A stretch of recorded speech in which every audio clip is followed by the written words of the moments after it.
Klay Thompson gonna always have value because shooting is almost like, I don't wanna say routine, but you know what it is, dog. In the cycle, dog, the cycle can be up and the cycle can be down. And right now, bro, he ain't got nothing but upside. That's what makes them scary, you know, too, the thing bro. about Klay, and we said this with, his numbers ain't the same. He ain't giving you the 20 every night. But Understood. His presence alone, like when you set a screen with him, you set a fade, you ain't helping off of him. Facts. And like, guess you know what? I'm saying? You in the corner, P, he's sitting right there, you gotta leave him. That's what I'm saying. So regardless if he hits shots or not, his presence alone is an impact. You know what I'm saying? He set a back screen and flare out, you might have two people jumping at him. You know what I'm saying? Just because it's him. Right. Regardless what he doing now, but his presence is always going to be value to that. P, when you was in a shooting slump, if you was giving Klay Thompson any advice right now, what are some things that helped you get out of shooting slumps, and what kind of advice would you give Klay Thompson right now? I think, you know, when you a great shooter like him and guys who shoot the ball, and I think it's all in between the ears, dog. You know, all you do is get a little more time in the gym. You know, you just put in that extra. Don't beat yourself up with it. You know what I'm saying? Because that type of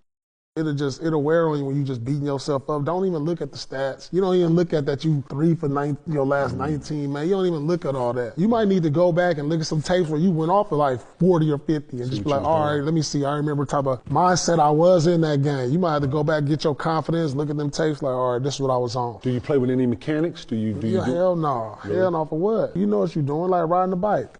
That ain't nothing gonna change. You shooting the same. It ain't nothing. Just go back, look at some tapes where you was killing. Be like, all right, I remember that mindset. I remember that muscle memory. It ain't no thing. I ain't even worried about it at some point. I don't even really worry about it. I want to add on. When I had shooting slumps, a lot of times, Pete, it was about release. I used to play that game. You know what I'm saying? Like, man, shooting versus coming down versus going up. Yeah. Looking at front rim versus back rim. And then, you know this, when you lift weights, you gotta shoot because the weights, I don't even know how to explain this, the weights, when you lift weights and then you go shoot. When you get stronger, you gotta change. You gotta change how you shoot. Like when you're younger, you will probably use more arm and more wrist. When you get stronger, you use more fingers, you move more. You're not even, you using more wrist. I'm not even using my whole arm, if I'm being honest. So that's why I was asking Pete. And then going back and watching those tapes, you watch your feeling, you watching your body language.